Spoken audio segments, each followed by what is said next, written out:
All right, we're live. Hey, everybody. Welcome to Grace Point at Carter Lawrence Elementary School. This is where our church meets every Sunday morning at 10:30. We're a progressive Christian church. And we're so glad to have you here with us on a Wednesday night, which I know is kind of a tough night. And it's so great to see all of you. We're so glad to have those of you who are joining us online. We're thrilled you're with us as well. And just one little pitch for us. If you're interested in finding out what our community is like, you can go scan a QR code over there and get all that information about our community. But you're here tonight because you have probably been impacted, have become a fan of the work of Dan McClellan. And, Hi, everybody. Thank you so much for being here. I really appreciate it. And we're so glad to have Dan here. And through the work of Data Over Dogma, the podcast, through the online videos, which I think the kids call Reels, I think is what the kids are calling it these days. He's making a massive impact. And so the way tonight's going to work, we're going to have a conversation, and then we'll open it up for questions. And then if you happen to buy a book, and I'll apologize, we're all sold out. But if you happen to buy a book and you would like to get that signed, we'll do that at the end. Does that sound fun? Yeah. Awesome. Well, Dan, thanks for coming all the way to Nashville. Thank you for bringing me out to Nashville. This is your first time here. First time in the city, yeah. You had your first hot chicken sandwich today. First Nashville hot chicken sandwich in Nashville, which I was warned that it was going to be extremely hot. Actually, not that spicy, but. Your sandwiches aren't that spicy. No, I'm not. This is one restaurant that is around the corner from the hotel, so I don't know if this is typical of the Nashville hot chicken. I told them there are places that go nuclear. I'm sure there are. And you will never forget that experience. So Dan, just love and appreciate what you're doing in the world so much. Thank you. And what I appreciate as kind of a Bible nerd is your appreciation, your care, your concern for the Bible and for how people are engaging it. Can you just talk a little bit about how you became interested in all things Bible? Yeah, it actually did. I was a little older. The first time I ever read the Bible, I think, was when I was around, I couldn't have been more than 12 or so. And it wasn't like the whole Bible, but my mom, I was living in just outside of D.C., a place called North Potomac. And my mom was in a production of a nativity play, a community nativity play that was being held at a church. And there was one day she had to go to rehearsals or something, and I was with her, and she was like, "You got to sit in the church." And I'm like, "What?" "You got to be there for an hour." And I was like, "Oh." And I was just bored out of my mind. But there was a Bible sitting there, and I was like, well, I guess I could read. It's supposed to be some big deal. So I started at the beginning and was read through Genesis 1, then got into Genesis 2, and I was like, okay, wait a minute. We seem to have started over again. I don't understand what's going on here. And I read this thing for a good 45 minutes, kind of flipping around. I would flip through until I recognized a name, and I'd stop and read for a page or two, and then be like, ugh, and then keep flipping through. So, but I remember this is really stark in my memory. I flipped to Exodus. I was like, okay, Genesis is boring. Let's go to Exodus. I'm at least somewhat familiar with some big story in Exodus. And I got several chapters into it and got to chapter 6. And I'm like, wait a minute. Okay, so God is introducing himself to Moses. Again, this is a pattern I'm noticing here. But then God's like, I was known as El Shaddai to your fathers, Abraham, Isaac, and Jacob, but by my name, the Lord, and I don't know what translation I was reading, but it had a small caps, Lord, I was not known to them. And I was like, hang on a minute, I remember him, and flipped back, and sure enough, I found God introducing themselves to Moses as the Lord, and I was like, and he says the name of the Lord, and I was like, what is happening with this book? This is supposed to be an important book. So you discovered the documentary hypothesis on your own as a 12-year-old. I knew. I discovered a puzzle that I didn't know how to solve. Yeah. And I've always been about puzzles. That's solving problems. But it was really when I was 20, I joined the LDS Church. And a year later, I left on a 2-year proselytizing mission to Uruguay, or Uruguay if you're nasty. And I figured out in that 1 year I needed to read an awful lot of the scriptures, otherwise I was going to get out there and be way behind. And so I committed to reading the entire Bible and then all of what Latter-day Saints call the standard works, the Book of Mormon, Doctrine and Covenants, Pearl of Great Price, and did that, and then got out on my mission and was like, none of these people have read any of this. So I was way ahead of all the other missionaries out there. I became the guy to go to for Bible questions, but I just fell in love with the stories, the languages, the culture, the history to the degree that it is historical. But as I was in South America, somebody gave me a Bible dictionary, and somebody gave me a Spanish translation of the Bible that was a Catholic edition, so it had the Apocrypha. I had never heard of the Apocrypha. I was like, there are extra books, nice. And so read through the books of Maccabees and all that other stuff, and it just fascinated me to no end. And I wanted to find all the resources and tools I could to be able to solve this puzzle of what is going on with these texts. Where did they come from? Why did they end up the way they did? Why were they brought together? Why are they so important today? And I decided I wanted to if I could make a living studying the Bible, that would be about the coolest thing in the world.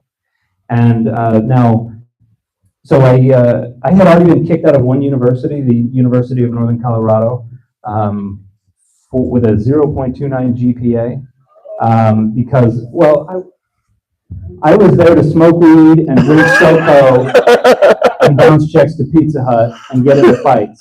I was not there to learn anything. No, I was there to do graphic arts. Growing up, I always wanted to be a comic book artist. And I got kicked out of college trying to do that. So, and then I, turned things around. And so as I was finishing up my mission, I'm like, BYU would be a great place to go. Like, convert, return missionary, they can't say no. And I discovered they could say no. In very dispiriting ways, by the way. But I got back home. I was living in Plano, Texas at the time. That's where I joined the LDS church. Came back 2 years later. And I went to a community college. As a missionary, I learned a bunch of things. I learned how to study. I learned to love education. I learned to focus. I learned a lot of stuff. And so I came back home, did a semester at a community college nearby. No longer a community college. It used to be Collin County Community College, the Quad C. Now it's just Collin College. Double C, I don't know, C squared, I don't know what they call it. But I aced all the classes, did what's called a visiting student summer semester at BYU, where you don't have to be fully enrolled, you can just take a class. And I took Spanish. And I spent 2 years becoming fluent in Spanish. And so they were like, you can test out of additional credits if you'd like. And I was like, oh, cool. And tested out of like 18 or 19 more credits. So I went and talked to an admissions counselor. And they were like, look, you need 30 hours to transfer. And it's competitive. But you can just ask them to look at your last 30 hours. And I was like, I'm golden. I have a 4.0. So I waltzed in the back door with a transferring of 4.0. And now I have had to include my transcript, my 0.29 on every single application I've sent in since then, which, I have to write a little letter like, you're going to see some anomalies in this application to the University of Oxford and stuff like that. And somehow they were like, that's fine. And so I got to go to school to study the Bible for a living. And then I failed at that, and instead got on social media, and and now make a lot more money than all my friends who did positions. So I'm not complaining, but yeah, it's been a kind of a life-ish long goal of mine to try to solve this puzzle that is the Bible. But I've always treated it as a product of human industry. Something that is not inerrant, something that is not infallible, something that is not univocal. I've always wanted to understand each text of the Bible on its own terms, on the terms of the authors who wrote it.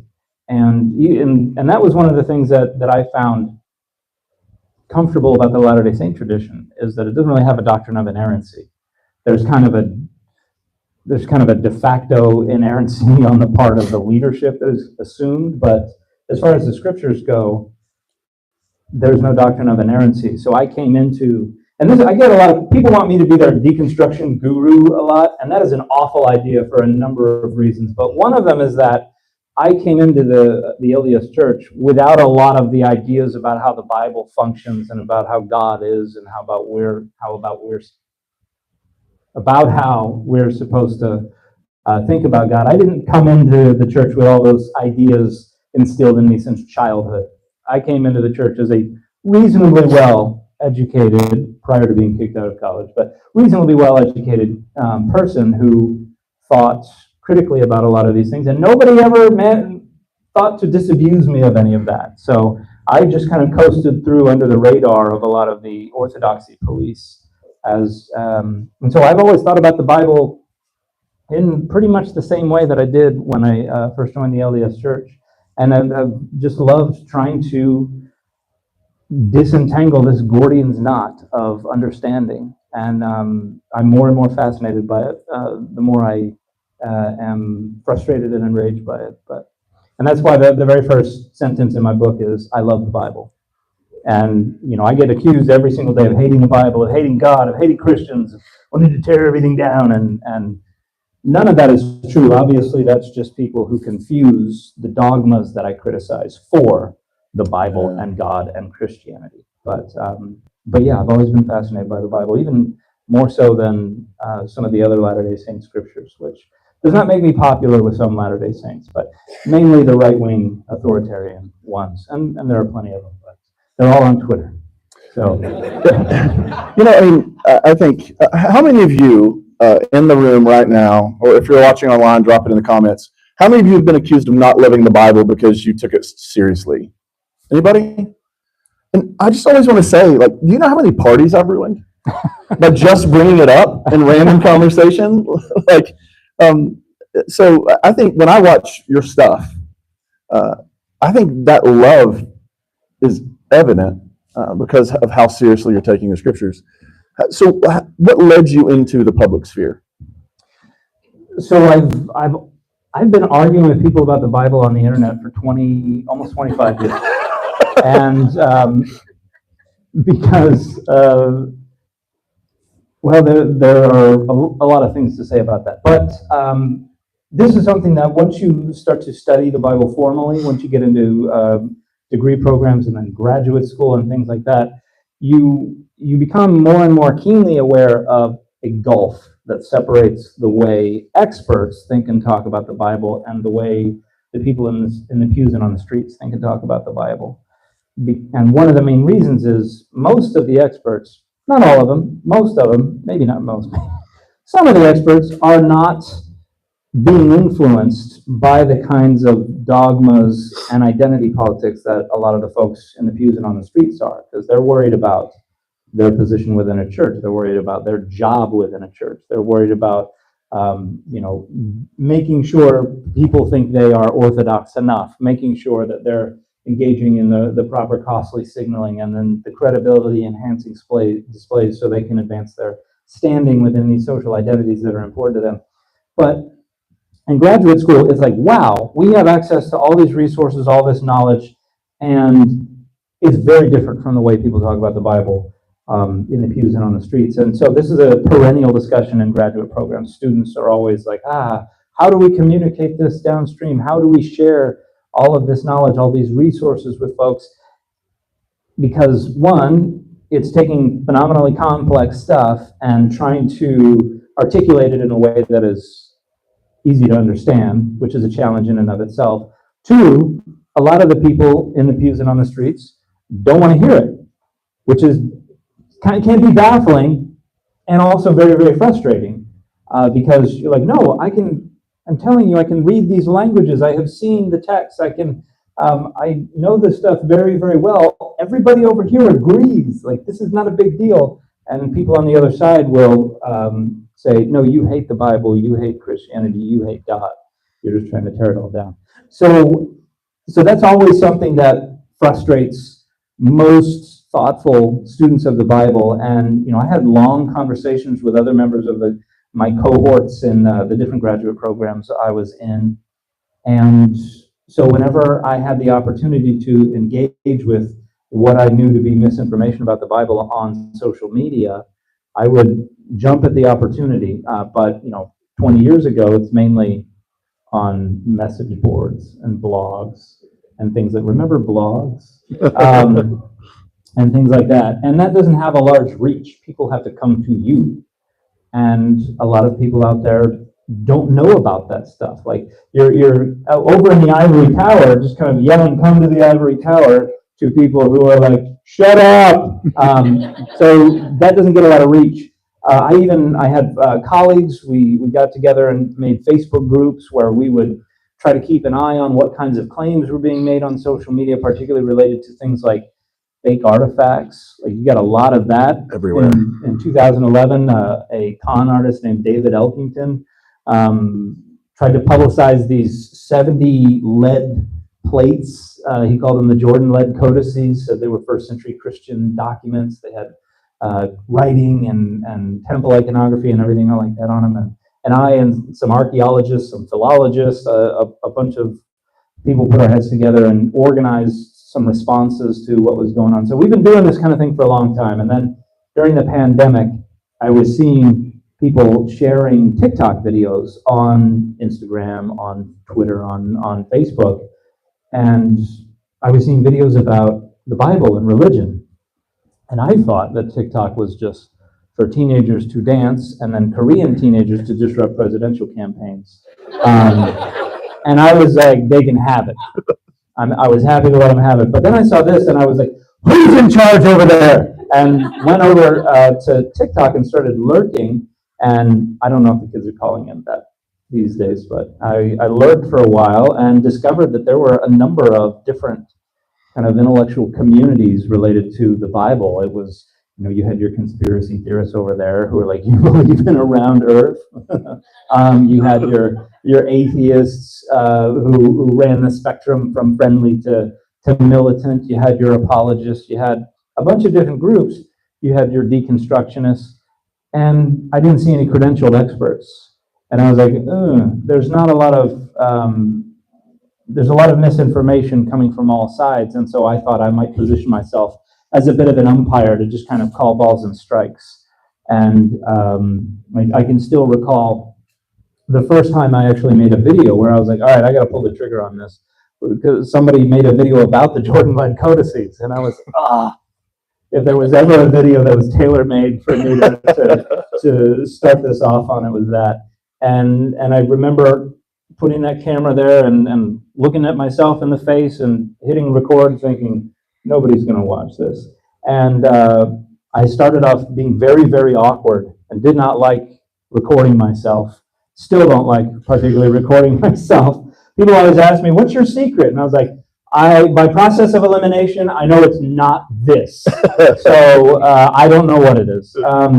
But I made a video and started finding more content that I wanted to respond to and started making more videos. And to my surprise, the TikTok, the algorithm, the format, whatever, just has a much larger reach. And there's a much higher ceiling for who you're reaching, people who might not even know they're interested in this kind of stuff. But suddenly, this was making the attempt to communicate the ivory tower to the streets and the pews, find the people who are looking for that or interested in that kind of stuff. And a lot of them didn't even know.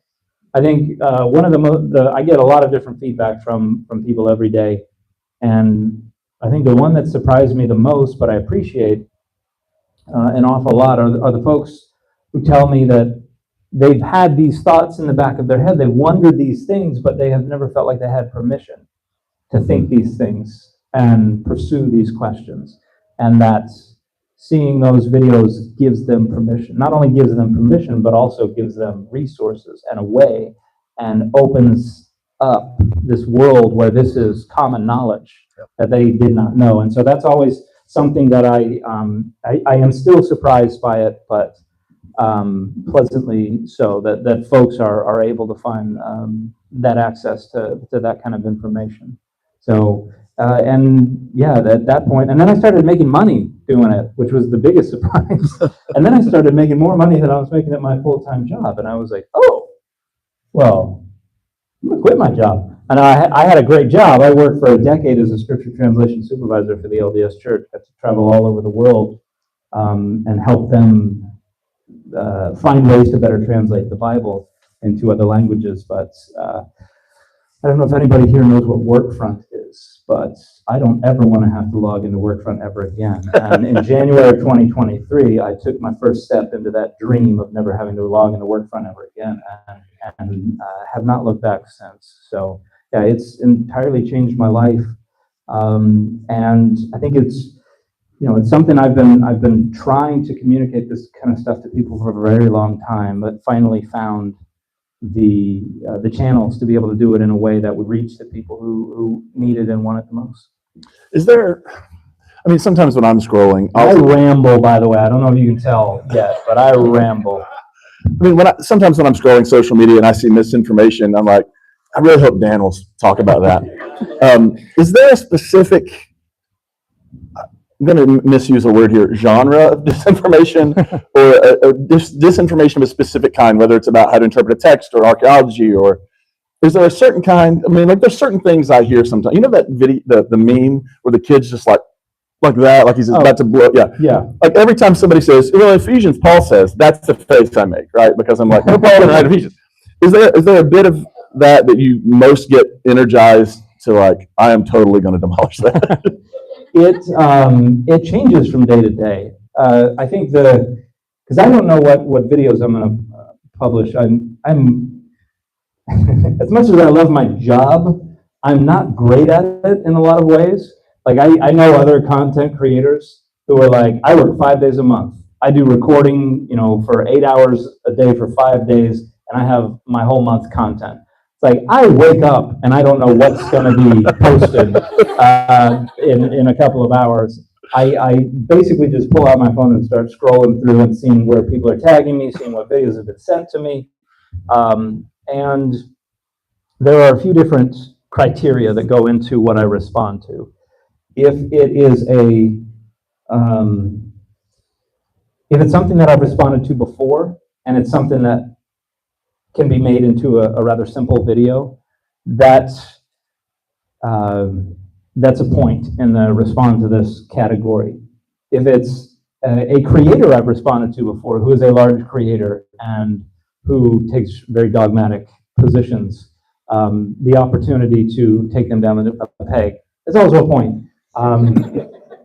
If it's something I've never responded to before, but I have an efficient way to talk about it, that's a point.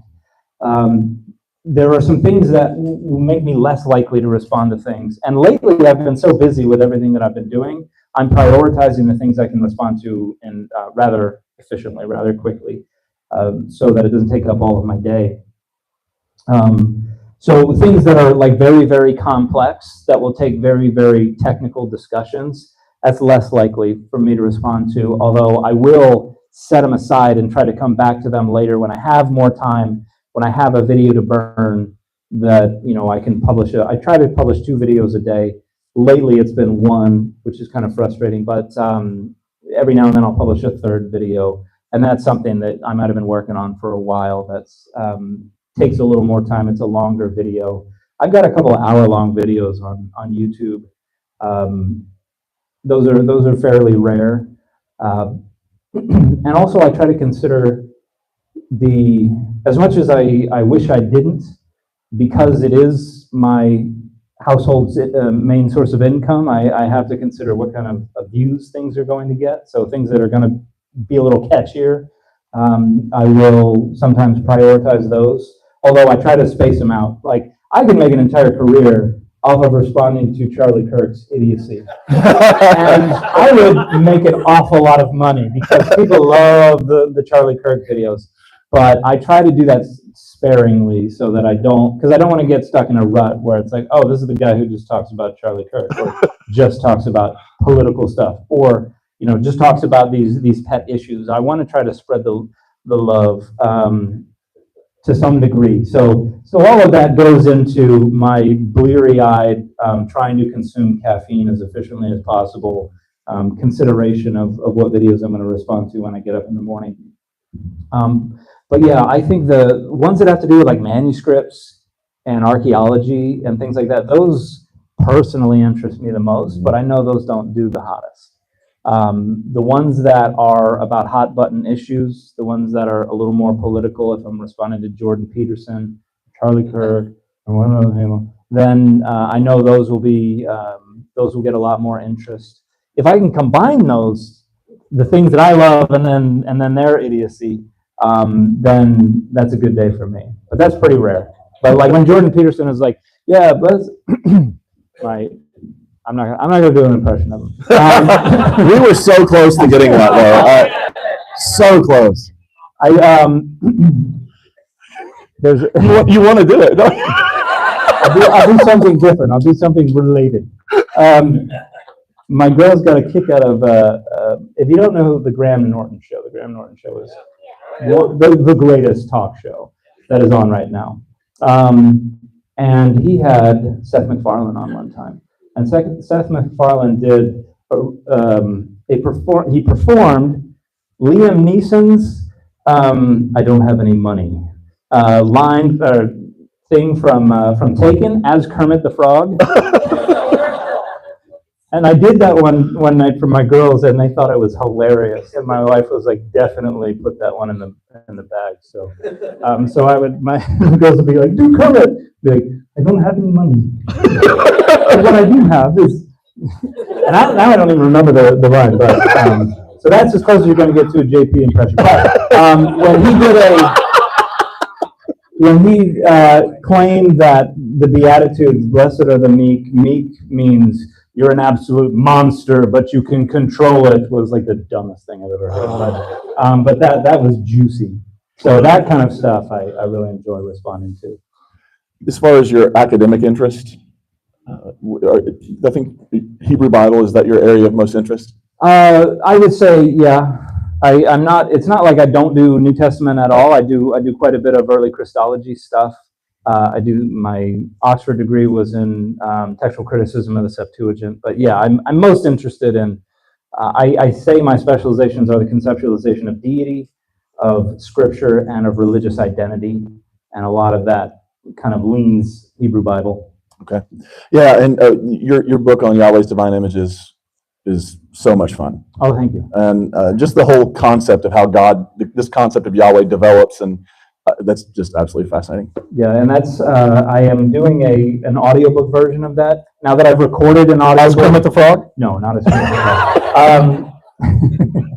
I'm doing an audiobook that's going to be free because the book is open access. I went to the publishers. I was like, let me record it myself. Just let me distribute it for free. And they finally said yes, so I'm going to do that. But my publisher was like, can you wait until we're done selling our audiobook? So they're not like, wait a minute, I thought this was free.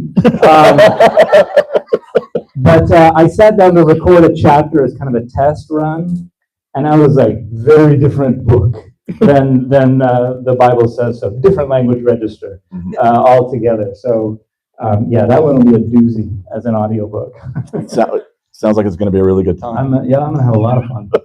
So let's talk, before we go to questions, let's talk a little bit about the podcast, Ed Over Dogma, you and Dan Beecher. Mm-hmm. Right? It's fun to listen to because both of your personalities are just there. Yeah, we're a bunch of goofballs. Which is absolutely fantastic. How do you all decide what you're going to talk about? Dan texts me a couple of hours before we're set to record. He says, what are we going to talk about? That's probably half of the episodes are like that. But then the other half are things that we've either somebody says, hey, you should do this. We have a Patreon where there are a couple of fun incentives. One is that they can recommend episodes and they get like priority consideration for that. And then we also do a little 25-minute after party thing, just kind of a post-mortem of our episode that they get exclusive access to, and we also answer questions from them in that. But we've gotten a lot of episode ideas from folks who are in the Patreon, and then we have guests on, and that's the best because I don't have to prepare anything. I just have to. Usually they have a book that I have to read, but it's like, oh no, I've got to read scholarship. And then go talk to the author about what it was like. So those are the most fun for me. But yeah, there have been episodes where we were like on Zoom, well, whatever it is, we use Zencaster, looking at each other going, okay, well, we can talk about this. We talked about that 2 months ago. Okay, what about this? And so that does happen from time to time. So it's like sometimes it's like watching Chopped on the Food Network. You just I've taking never some- watched that, but They just give you a basket of ingredients and you just really? go for it. Okay, yeah. And sometimes it'll be like if I made a video in the morning, but I could have an hour of additional things to say about that. He'll be like, "What are we going to talk about?" And then I'll say, "I made a video today. I want to talk about that." And then we'll just we'll do another 30 minutes on what I didn't get to say in my 3 or 4 minute video. Nice. So, yeah. So I want to open up for questions. I know folks probably have a lot of things they want to ask you. Before I do that, though, can you just tell folks, like, if they want to, what's the best way to support the good work you're doing in the world? I mean, buy the book, listen to the podcast. Like, how can they best support? Patreon? The podcast has a Patreon. I have a personal Patreon. Those are two of the most direct ways when people say support. If they mean monetarily, those would be the two most direct ways. But also, watch the videos. And I don't know what's up with social media. They have very different audiences, the different channels. They also have very different like ad revenue sharing structures. Like I don't make anything from Instagram. I get like $9 a month from Instagram. But if you're gonna watch my videos, watch them on YouTube. That's where I get paid the most for.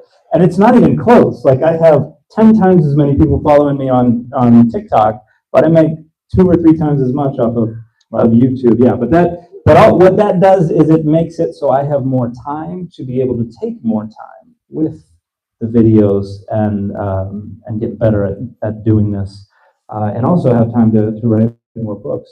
I owe my agents another proposal for book number 2, and I was supposed to get that to him like this week, but he's in Marrakesh right now, so he's not going to notice that I didn't get it to him. So let's do this for questions. If you have a question, just throw up your hand. We'll call on you. Hold on 1 second. But that's exactly what we're going to do. And then if you'll say the question, I'll just repeat it so that the folks watching on YouTube know what Dan's responding to. And then I thought you were saying something to me. Were you saying something to me? Stan.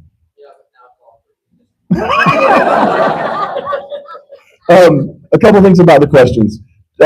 Try to keep them brief so we have more time to get more questions in. Yeah. Same wavelength. I thought you were telling him to wrap it up.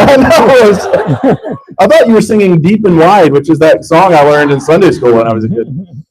So make the question brief, not a super long preamble, and then I'll repeat it, and then we'll let Dan give you all the goodness. So anybody first? Yeah.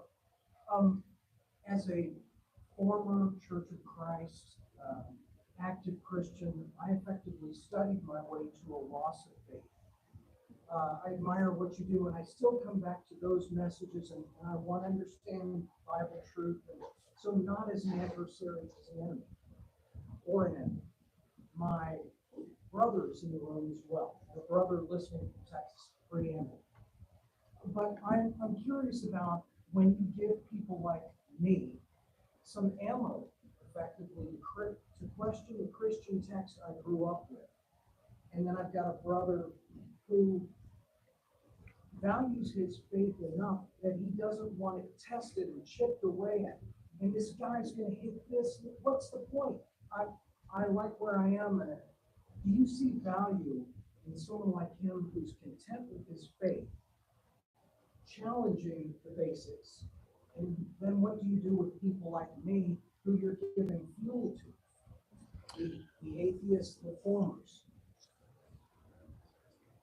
Gonna repeat? I'm trying to think about how to. So essentially, hello, online community. We're so glad you're here. Essentially, 2 different kinds of people, right? People who learn from what Dan shares, and then it gives them the ability to question, interrogate their own faith and experience. But then other people who don't want to do that. And I don't know if I got the core question though. Is that essentially what you're asking? Like, what's the benefit? And should he expose himself to your thinking? Okay. The potential he doesn't want it weakened. Why do we question the origins of Gotcha. the New Testament writers? Gotcha. Why do we need to throw out this Paul that you say, well, maybe he didn't write that? Well, then you're chipping away at core things. Mm-hmm. Now are you going to take away the resurrection and the virgin birth? Well, I think you do. So essentially, people who don't want to question their faith, should they? Is that essentially like, is there a benefit to them to do so? That's a tricky question because I know a lot of people treasure and value their faith. I do mine, which is one of multiple different reasons that I do not talk about my faith publicly. It is not relevant to the academic positions I hold, and so. But I think, and I think there is the people I've talked to who've had similar concerns. I know they're being sincere.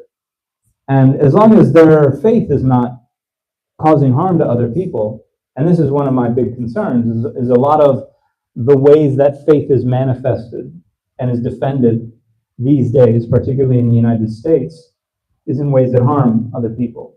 And so I don't think that I'm not going to stand down in the face of a sincere desire to protect harmful faith. I think that faith ought to be challenged. There is, I think, a lot of sincere faith that is not necessarily harmful, but is pretty brittle, pretty fragile. And there are an awful lot of people who don't want to get exposed to criticism of that kind of faith. To quote the great poet, don't show up, don't come out. That's the first time I've great poeted Dua Lipa. I'm proud of that one. But first, but not the last. There's an awful lot out there that I think does significant harm and I think needs to be corrected. And if someone wants to say, please don't touch my faith, okay, then bow out of the discussions and go and there's a reason that monasticism is the way it is, because they just separate themselves. And if you're going to engage in the discourse and you're going to be part of the public discourse, I think you need to be prepared to be exposed to things that are going to challenge you. And I think honestly, the people I know who engage these things head on, that in very thoughtful ways, tend to enrich their faith. It's not the same faith that they might have been trying to protect at the beginning. I think it's richer, I think it's deeper. Sometimes they lose faith altogether, but I don't know anyone who has regretted learning more about what's going on behind the scenes. I mean, it's straight. Do you want to see the man behind the curtain, or do you just want to continue to be happy with seeing the projection in front of you? You go back to Plato's cave. Are you happy with the shadows dancing along the wall, or do you actually want to climb out of the cave and see the real world? I think that is I think there are all kinds of different reasons that people bring that up. Sometimes it's a sincere desire not to lose something precious to them, and I think sometimes it's just rhetorical prophylaxis for a worldview that they like, that benefits them, that they don't want to give up. And I don't think I would point that out to somebody. You're doing it for the wrong reason, unless they're on Twitter. Then all bets are off, or X, or whatever they call it. We have. Are you telling me to wrap it up now? Okay. Okay. And there. Yeah. As an atheist in Tennessee, one of the big things that I'm concerned about is the growing rise of Christian nationalism. A lot of your work pushes back on that. How can religious and non-religious people work more together to kind of quell that tide? Such a good question. How can religious and non-religious people work together to stem the tide of Christian nationalism? I think there are an awful lot of religious people who are disgusted by Christian nationalism, and I think there are a lot of non-religious people who see value in Christian nationalism. I think there are a couple things I'll say. One is that you can throw all the facts in the world at people if they are dogmatically committed to a position, a worldview, an identity, something like that. All the facts in the world are not going to change their mind, because they have to make the decision to think critically about those things and to challenge aspects of their identity and their worldview. And that's a tall order. Like a lot of people, if you're just on Twitter or social media and you see a video where somebody is challenging something that you consider central to your identity and your worldview, you're not going to be like, I need to stop, I need to have a seat and think about this for a few days, and I need to purchase the books that will help me come to a better understanding. Like, that doesn't happen. People are going to respond in ways to affirm and advance their own interests. The two situations where they're most likely to think critical about things are, one, they have intense personal experiences, two, they have close personal relationships. Those two things are more likely to get somebody to lower their guard and begin to think critically about things. However, when you have close personal relationships to people who are very dogmatic about stuff, you also don't want to compromise those close personal relationships by grabbing them by the lapels and say, this is important, this is true, you need to think critically about this. So it's also, it is a vulnerable thing to do, to leverage those close personal relationships and try to get people to think about that. And so I would say I think there are people who are kind of in the center who can be convinced, who are trying to think critically about these kinds of things. And for me, I think the most effective rhetoric, in my opinion, is the stuff that's going to help them realize the origins of Christian nationalism, what Christian nationalism is trying to do, why it is intellectually and morally corrupt, why it is really just a thirst for power. And if we can get people to understanding that, I think the mystique of Christian nationalism begins to fade. But again, when the primary battlegrounds are Twitter, there's not a lot of deep thinking, there's not a lot of thoughtfulness, and so it's a complex place to try to engage that. But yeah, I would say start with the close personal relationships, and hopefully people have more intense personal experiences. Definitely makes Thanksgiving weird, doesn't it? Stan. Big fan, like a lot of people here. You're one of 2 or 3 reasons that I still imbibe social media. Follow you, the only thing that I ever am left wanting, and I don't know if this is pertinent curiosity or nosiness, but I do want to hear you talk about it. Academics are important to me, but they're secondary because I've done my work in congregational life. You made a fascinating statement, and I'm just wondering about the symmetry, the reciprocity in it.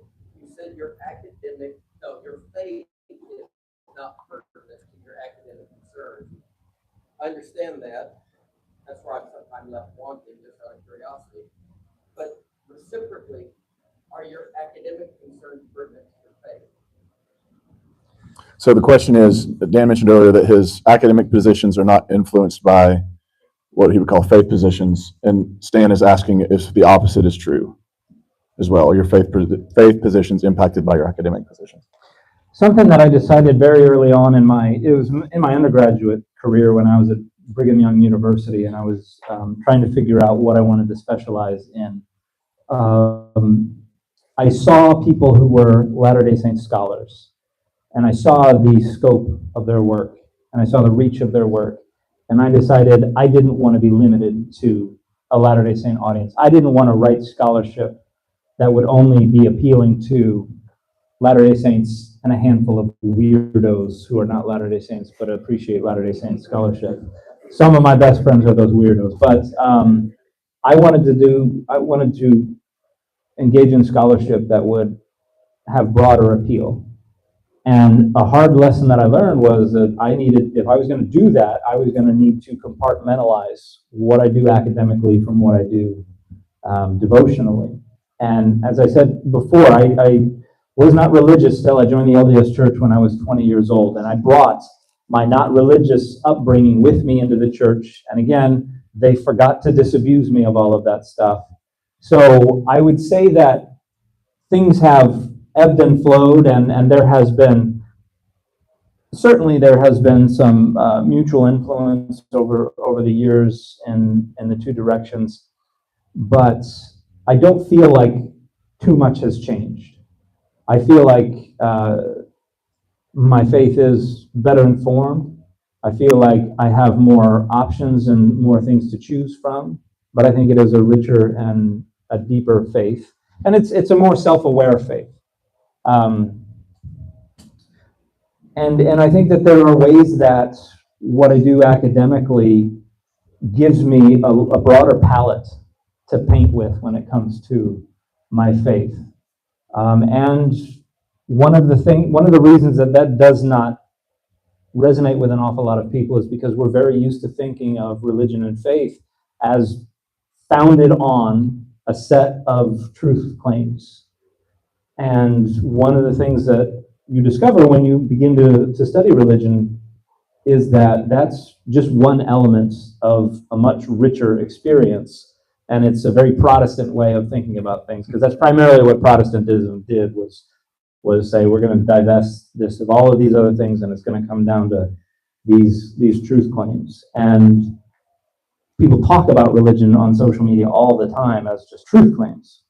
And I think many people would be surprised how much of the religious world doesn't really take the truth claims, that doesn't center the truth claims in their experience of religion and their religiosity. There are a lot of other dimensions of faith, and I think there are a lot of people out there who get an awful lot out of a faith that is more focused on those things than the truth claims. It's not to say that they don't value them to some degree, but without actually going into my own personal positions on a lot of different aspects of my own faith, that's probably as close as I'll get to that. But I don't know if that answers your question in a satisfactory way, but I get the questions like this every time I do. I understand that, but I usually have to apologize to people and say, I'm sorry that this is something I've just committed to not addressing, again, for a variety of different reasons. But I will kind of go around I will circumambulate, to use a nice $2 word, the issue without directly addressing it. So to kind of bring it back to a little bit of the political stuff, something that's kind of hit our area recently is immigration. What is the Hebrew Bible's understanding of immigrants, Septuagint's understanding of immigrants, and also Deuterocanonical view of immigrants, and so like proselytes, Hagarine, all of those sorts of things. So the question is based on what's been happening here in the Middle Tennessee area with ICE raids and such, and the Tennessee Highway Patrol collaborating with ICE to mistreat God's children. What does the Hebrew Scripture et al. Say about immigration? It's a mixed bag, because the Bible contains multitudes, as does each and every one of us, and so you have in the Hebrew Bible something that is repeated over and over again, not to mistreat the I don't know if immigrant is not really isometric perfectly with the concept that they communicated back then, and part of it is because they didn't really have laws that required you to go through processes and paperwork and all this kind of stuff in order to come into a region. So they didn't have concepts that are exactly the same as what we have today. But repeatedly, the house of Israel is reminded that they were in bondage, they were in slavery, they were immigrants in a strange land, and to keep that in mind so that they don't mistreat the immigrant. At the same time, in the post-exilic period, you have people coming back to a land and trying to preserve and protect their ethnic identity because they've just spent an entire generation in exile when people were trying to destroy that ethnic identity, which is what happened with the northern kingdom, the 10 lost tribes. Their ethnic identities were just disintegrated. And Judah did not want that to happen. And so they set up some ways to protect that ethnic identity, which meant increased insularity, which meant, you get the Ezra Nehemiah whole divorce your foreign wives, send them away with your foreign children. You get a lot of concerns for the purity of the land. The majority of the Hebrew Bible is a post-exilic document and is worried about protecting that ethnic identity, which means you also have a lot of ethnocentrism, which is pushing the immigrant further away or demanding that the immigrant assimilate, circumcision, all that kind of stuff. So it's a very mixed bag, and in different periods, when there are different circumstances that the people who are responsible for the composition of these texts were going through, they thought in different ways about the immigrant. It's one thing when you're in charge of a large nation and people coming in are going to bring resources and are going to be labor and are going to increase your GDP and all that kind of stuff. It's another thing entirely when you're a tiny little subordinate ethnic group trying to survive, trying not to be wiped out, and you want to preserve the purity of of that group. You're going to think in contradictory ways about that. So if you want to find ethnocentrism and hatred of the immigrant in the Bible, in Greek translation of the Bible, in the apocryphal and other pseudepigraphical literature. And if you want to find a concern for protecting the immigrant and their rights and their well-being, you can also find that, which is one of the reasons I always point out, if you're trying to extract a consistent principle from the Bible, you have to negotiate it into the Bible. You can't, because the Bible is not univocal. And so I would say you have more or less the whole spectrum in the Bible. And really the question is, what is your priority? What are your rhetorical goals in that negotiation? And usually what I suggest is, if you're trying to structure power and values and boundaries over and against the interests of vulnerable and less powerful groups, stop. Try to move toward negotiating with the text in an effort to increase access to power and resources, and to try to strengthen the hand of the poor and the needy. That's what Ezekiel says was the sin of Sodom. Prosperous ease and overabundance of bread, but she did not strengthen the hand of the poor and the needy, and she was haughty and did abominable things. And I tend to think of in the Bible, you've got a lot of concern for maintaining the equality and equity in society, and a lot of people are like, equality, yeah. It was in the Bible the same way that concern for the general welfare is in the preamble of the U.S. Constitution. Thoughtful people know that the more inequality there is, the less stable a society is. And this is why you have what's called in the prophetic literature the prophetic critique, which is precisely about not allowing social inequality to be too drastic, and where the prophets are excoriating the most well-off in society because they're performing the outward-facing features of the law while undermining the ultimate goal of the law. The idea of the prophetic critique is that the law is there in order to generate a just and an equal and a righteous society. And so if you go and make all the sacrifices in the world, but then are taking advantage of the economy to hurt other people, if you are undermining the justice system, if you are doing all these things in ways that increase social inequality, then doing the sacrifices and the offerings becomes a sin. That's the heart of the prophetic critique, and that's what Jesus brings up multiple times, in fact, in the book of Matthew. Go and learn what that means. I will have mercy and not sacrifice. And what he wants them to find out is, if you're just out for yourself, And if you were trying to exploit the law to the detriment of the society's most vulnerable, then that's a sin. And I don't think enough people consider that to be the weightier matters of the law that Jesus said they were. They think of those as the things that can be dismissed while they appeal, like Charlie Kirk does to like Jeremiah 27:9 and stuff like that. So it's messy. And I don't know if that's satisfactorily answered. Thank you. I think we had somebody back there. Yes, Jess. I love learning new things. I love expanding my knowledge through videos. However, I don't think that I have so much of the vocabulary and repertoire to engage with things that talk about technical stuff, manuscripts, language. So I really appreciate that this book is hot button topics, big things.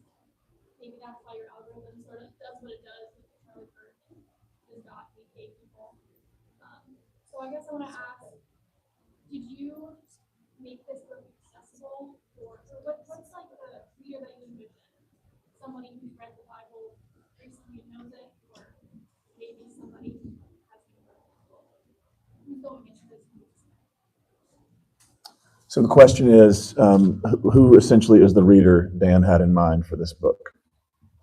So my target audience, and there's a hierarchy of audiences that I had in mind. Was going to be somebody who was asking questions about this, wanted to know more about this, needed permission to look into this stuff. Someone who was probably raised Christian in Protestant, more likely, probably in the United States. Someone who is familiar with the Bible, but only on a devotional level, and probably not an incredibly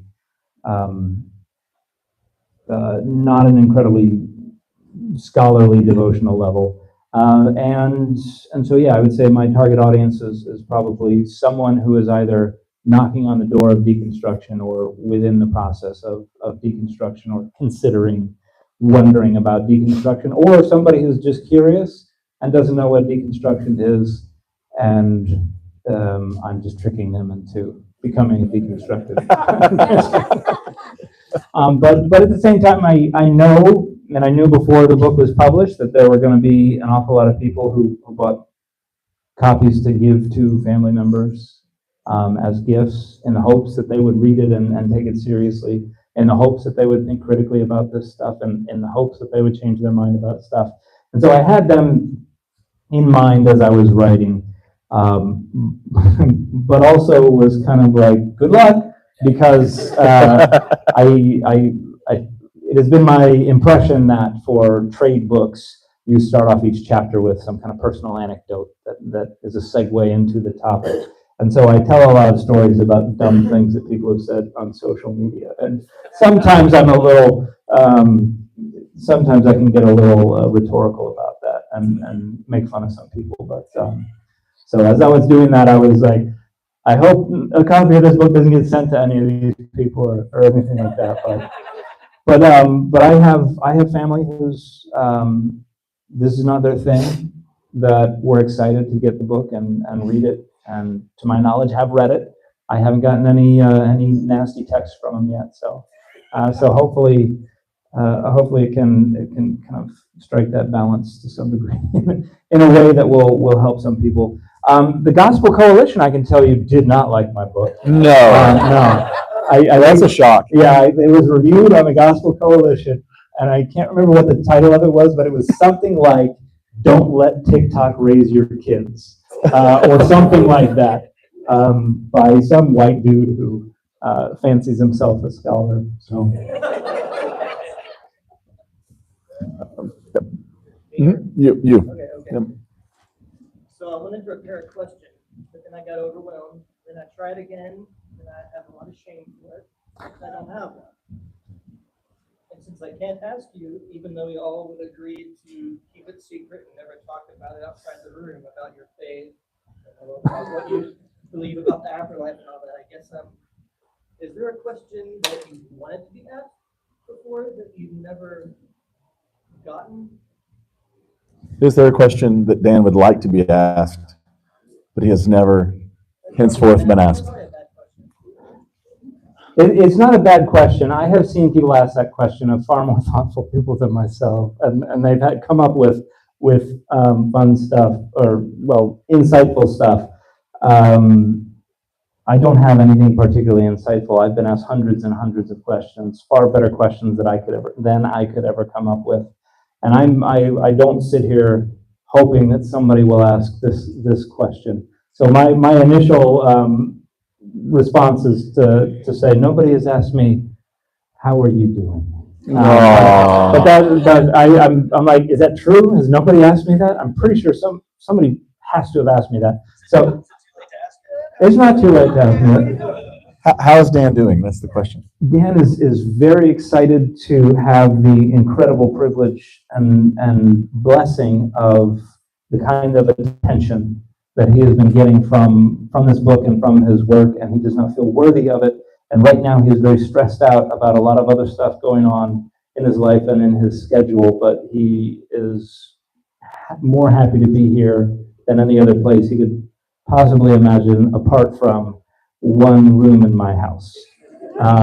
So yeah, and I enjoy being by myself in a hotel room where you can turn the golf channel on and zone out for a little while. That is the self-care that I am engaging in while I'm going through all of this. But busy, stressed out, incredibly privileged and blessed to be able to do the things that I do. Nice. We had a couple over here. Yeah, right there. You had to uncanonize one book. Revelation. That's the right answer. The question was if you had to uncanonize. Can we just do that right now? Is there a ceremony we can perform? If you had to uncanonize one book, what would it be? And then correctly said the book of Revelation. Yeah, that book has caused more harm to Christianity than Oh my gosh. Let's go over here and then we'll go here. Dan, I watch you on Instagram, I watch you on YouTube now, and other stuff I said here.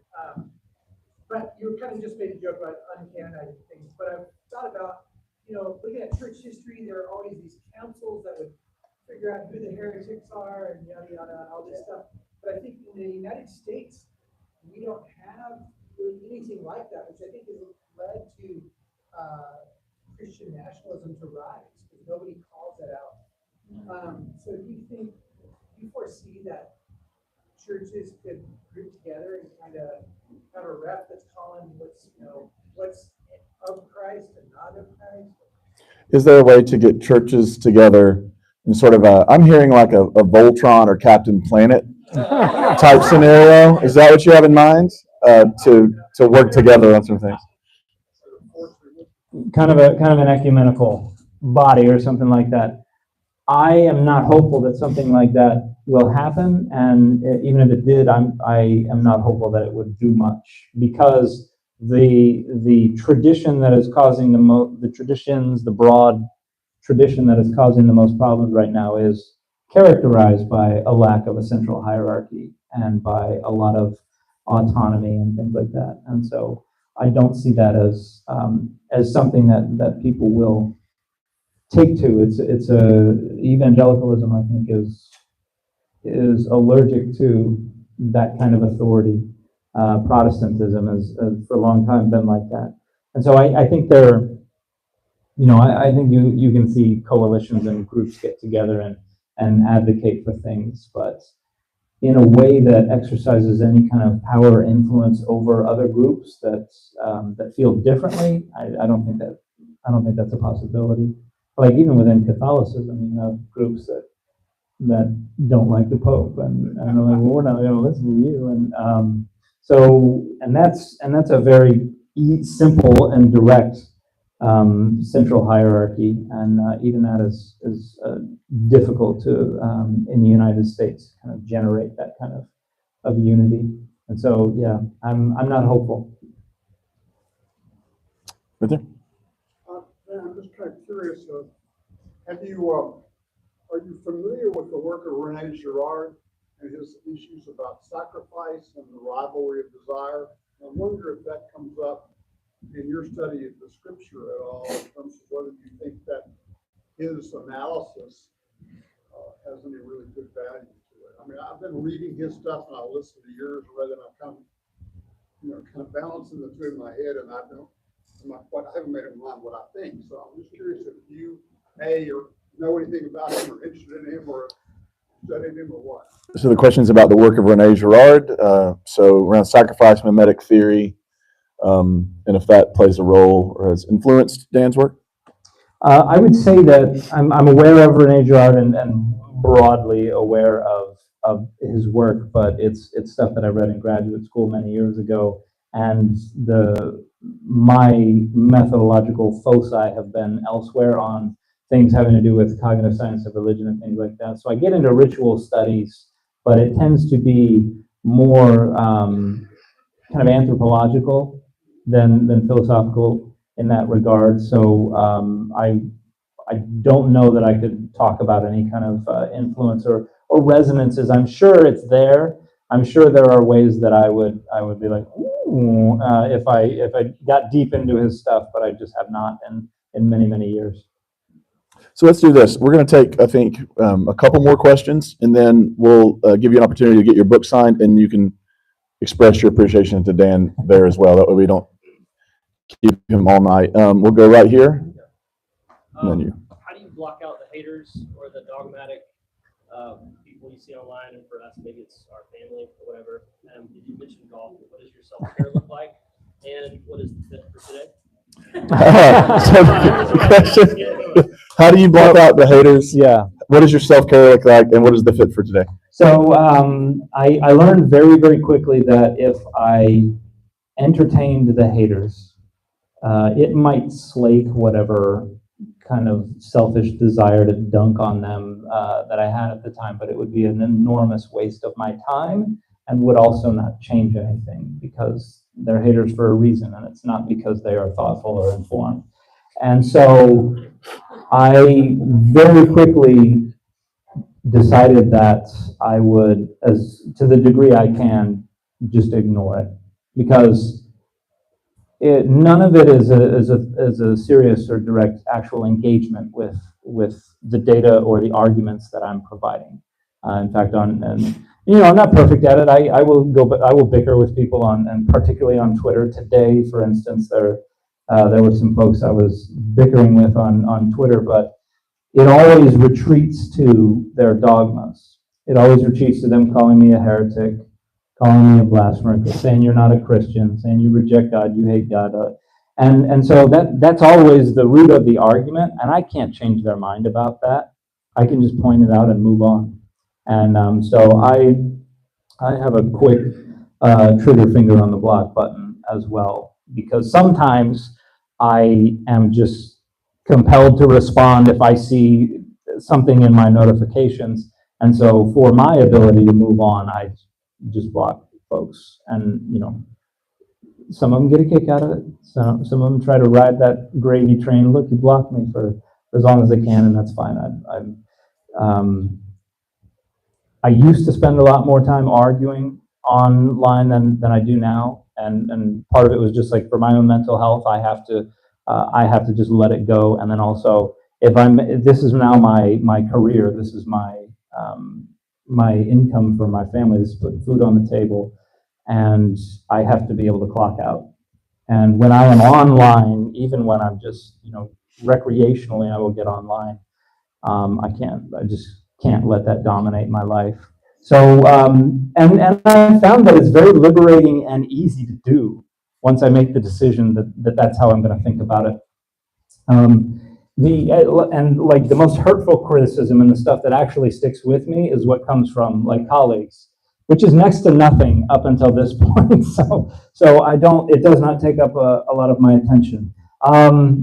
My self-care is right now, there's not an awful lot of it, but like I said, turning the temperature down to 65 in my hotel room, turning on the Golf Channel, and just zoning out. That's one kind of self-care. Golf is another.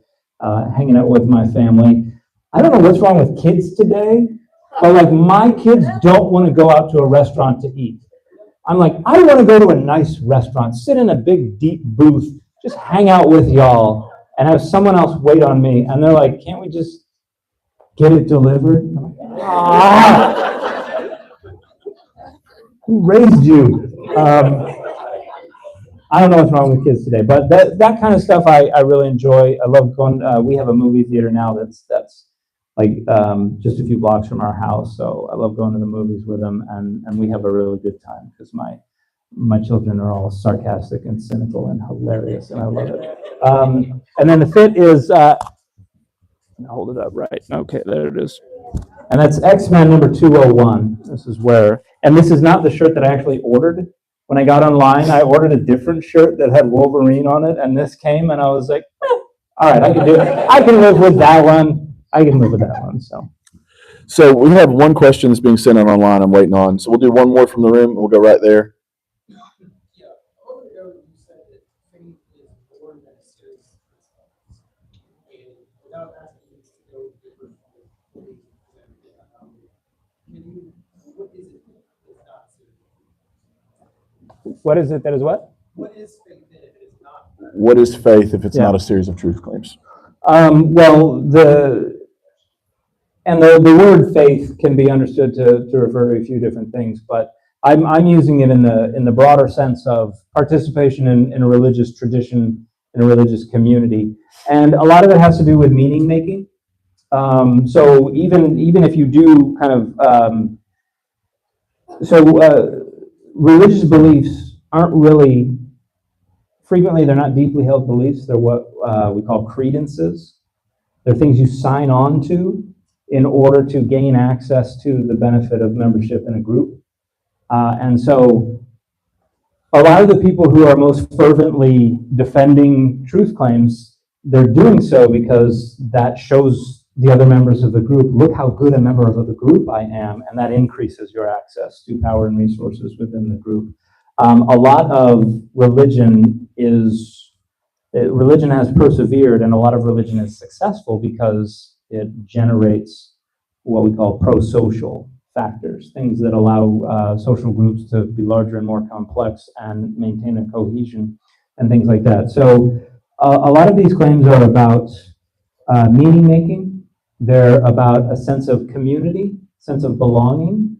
They can be about a sense of belonging diachronically through time, a connection to ancestors, a connection to the future. A lot of it is phenomenological. A lot of rituals that people go through are about what Durkheim called collective effervescence. Yeah. If you go to a concert or you go to a sporting event or something like that, that feeling of enjoying something with other people all at the same time, that's an actual testable phenomenon. And a lot of religion is tapping into that. A lot of ritual is tapping into that. And there are a lot of people who belong to a lot of different religious traditions that can suck the marrow out of faith and being a member of that religion without actually believing in the truth claims. There are other folks for whom it all resolves to the truth claims, and they cannot enjoy any of it if they are not convinced and committed to the truth claims. And so it taps into different things in different people in different ways. But that's not even all of it. That's I think the stuff that's closest to the surface that's easiest to get about religion. But yeah, it's overwhelmingly a social network that gives people a sense of belonging, a sense of meaning, a sense of narrative, and also facilitates a lot of phenomenological enjoyment. And there are other things. At some point I'll have to make a video about all of that, but that would mean having to go back through a lot of my old research and sifting through and finding all the papers and things that talk about all that kind of stuff. But this is why religion has persevered. A lot of people pointed out, look, if it all came down to truth claims that are frequently not difficult to disprove, religion would have gone away a long, long time ago. But it is much more than that, and that's why it perseveres. This thing that we call religion, which doesn't exist, by the way, it's a product of discourse. Which was it Peter Berger who wrote Sacred Canopy in the 60s, who was like, religion is going away. In the 90s, he wrote another book, and he was like, no, it's going to stick around. It's got some legs. Yeah, people have been, the demise of religion has been, oh shoot, now I forgot the saying. You look like Kermit the Frog. The demise of religion. I don't even remember the quote now. It's been greatly exaggerated. That's been greatly exaggerated, yes. And this is one of the frustrations I have with atheists who are like, we need to get rid of religion. So it's not going anywhere. As long as there are human minds, there will be this thing that we label religion, which is really just the confluence of a bunch of different factors that exist outside of religion. You know, when it comes to what cognitive scientists of religion call minimally counterintuitive agents, those exist all over the place. Rituals exist all over the place. Meaning making exists all over the place. Truth claims exist all over the place. Like, we just kind of arbitrarily drew a box around one particular confluence of these things and said, that's religion. So we'll end with this question from our online audience. Amanda S. read your book and appreciated you hitting on the 3 presuppositions that people bring with them to the text. She wants to know, can you say a little bit more about univocality? Well, I can talk about univocality for days. This is one of the things that I noticed early on, is that a lot of people, the Bible is more like a Ouija board to them than anything else. And when you look at the way that things like the rapture were developed, they're literally just going through and being like, but let me take this one from Daniel, let me take this one from Thessalonians, and then this one from Ezekiel. And the notion that you can take passages from all over the place to construct this constellation of ideas and it has to be the truth relies on the notion that it is all coming from the same source, it is all pointed in the same direction, it is all inspired, inerrant, univocal, it cannot ever disagree with itself. If the book were like that, and in the book I have a metaphor, the Lego block metaphor of hermeneutics. And yes, I know it should be Lego bricks. Gosh. At least I didn't say Legos. I think that would have woken up with a horse head in my bed if I said Legos in the book. But the Bible is really like a toy box full of random Lego sets and random pieces. We construct things out of it. And if you imagine that it is one single set and it only has one possible outcome, whatever you build then becomes that one intended outcome and was what it was meant to be all along, which means that it's inspired and inerrant as well. And so that becomes a very useful tool, because you get to say, whatever I construct with all these different passages, like the rapture, oh, it was there all along. The Trinity, oh, it was there all along. All of these things were not there all along. Slavery is bad. Oh, it was there all along. No, it wasn't. It was never in there. But the presupposition of univocality is something that, as long as everybody accepts it, they can't really argue with you.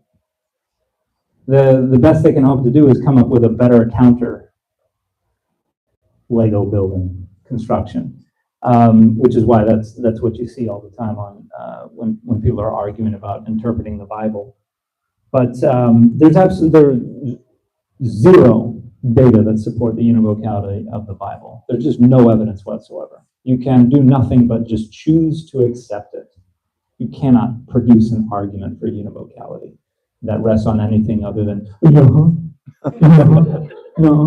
And which is why, and this is one of the things I was talking about on Twitter today. It's like, well, that's univocality, and like, you're not a Christian. That's what it all comes back to, because they have no argument, because there are no data that support that dogma.